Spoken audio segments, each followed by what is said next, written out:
children. Today, we'll be taking a walk through the steps of photosynthesis. So put down your iPhone 6 Plus and put on your Beats headphones because we're about to take a journey.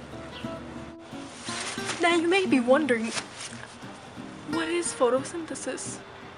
Well, photosynthesis is the process in which plants make their own food and just so happen to make oxygen, which is what we breathe. For them to do this, they're gonna need carbon dioxide, water, sunlight, and when you mix it all together, you get their food, which is called glucose, and oxygen.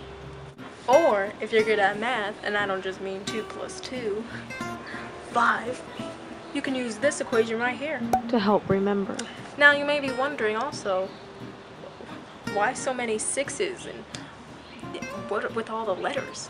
Well, let me break it down simple. On the left, it shows you that you need 6 carbon dioxide and 6 water. Then with the reaction of light, you make glucose and oxygen. Those show you the amount that you have left afterwards. Let's start where photosynthesis all begins. The plant. Pretty much any other plant, we call them autotrophs. Now autotrophs don't just sit here and look pretty. You look good today, by the way. They also absorb sunlight, water, and carbon dioxide. How do they do this? Well, carbon dioxide and sunlight are absorbed through the pores of these leaves.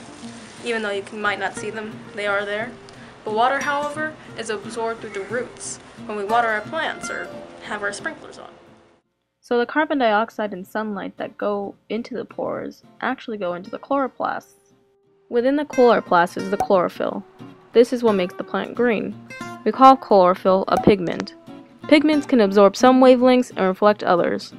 They do this with light energy that comes from the sun. With light energy, you get different colors. With different colors, you get different wavelengths. The longer the wavelength, the less energy you have. The shorter the wavelength, the more energy you have. You can remember the colors by saying Roy G. Biv, which is the first letter in every color. Now back to the leaf.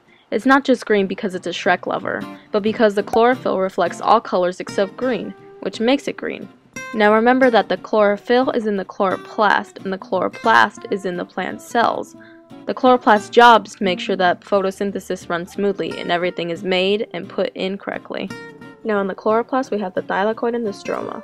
The stroma is what keeps together the thylakoids. And in the thylakoid, this is where light and water combine to make energy for the plant and oxygen. Now the energy we make is called ATP and NADPH. And the plant just makes oxygen, it doesn't need it, making it a waste product. This is the first step of photosynthesis that we call the light-dependent reaction. This is shown in the light green sections of the picture. The second step of photosynthesis is the Calvin cycle. This is the purple section of the picture. So then we take the energy we made from the last step and put it in the Calvin cycle, as well as carbon dioxide. Then we mix it around, and around, and around, and around, until we make glucose. This also creates ADP and NADP+. Then this is used in the first step again, and then we create a cycle over and over. Also keep in mind that ADP and NADP+ is what ATP and NADPH look like without energy. So when the light and water want to combine, they use the ADP and NADP+ to split the energy, which then makes ATP and NADPH. The law of conservation of energy states that energy cannot be created or destroyed, but only converted. This law is shown when the chlorophyll traps the sun's energy. Then that energy gets converted into ATP and NADPH, which then creates glucose, and then a cycle over again. Since I'm not a plant, even though I wish I was because it's probably more interesting than my current life,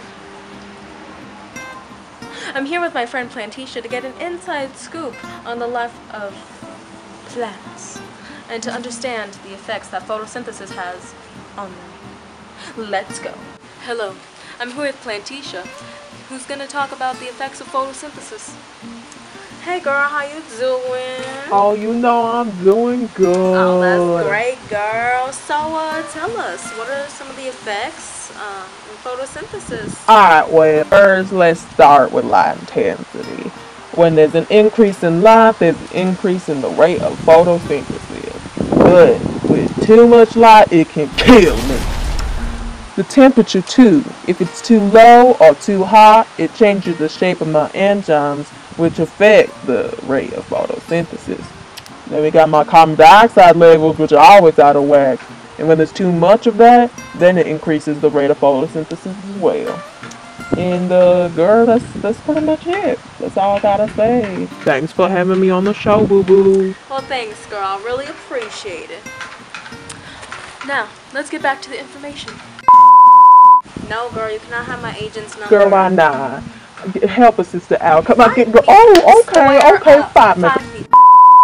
The law of conservation of matter is pretty much the same as the law of conservation of energy, except that matter is rearranged and not converted. This is shown in the carbon cycle when photosynthesis takes CO2, carbon dioxide, out of the atmosphere and into plants. Then it gets rearranged through consumption, respiration, and decomposition, and nothing is created or destroyed. Matter is also broken apart to release energy, and also rearranged to build the cell body structures. The rest of it, they don't use, so they discard it. Photosynthesis plays a major role in the carbon cycle, not just because it's the first step in everything, but because it takes carbon out of the atmosphere and into plants, and without that, we wouldn't be able to breathe the oxygen that plants produce. But then whatever happens to glucose, and how does it affect us humans? The glucose can do one of 3 things. It can be broken apart in the mitochondria to be used to make lots of easy-to-use ATP energy. It can chain together to make the plant's body, or it can be eaten by other organisms so that they get their energy. This is important to us humans since we get our energy from plants and animals as well. If we eat animals, they also eat the plants, which give them energy, and when we eat it, we get their energy back.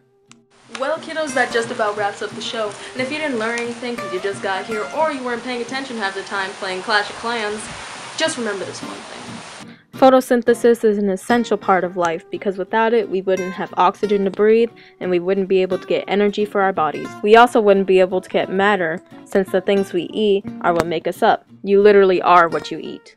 You also want to remember that photosynthesis is the process in which plants make their own food and oxygen. Don't forget, kids, because plant lives matter too. Before we go, I would just like to say one thing, just one thing.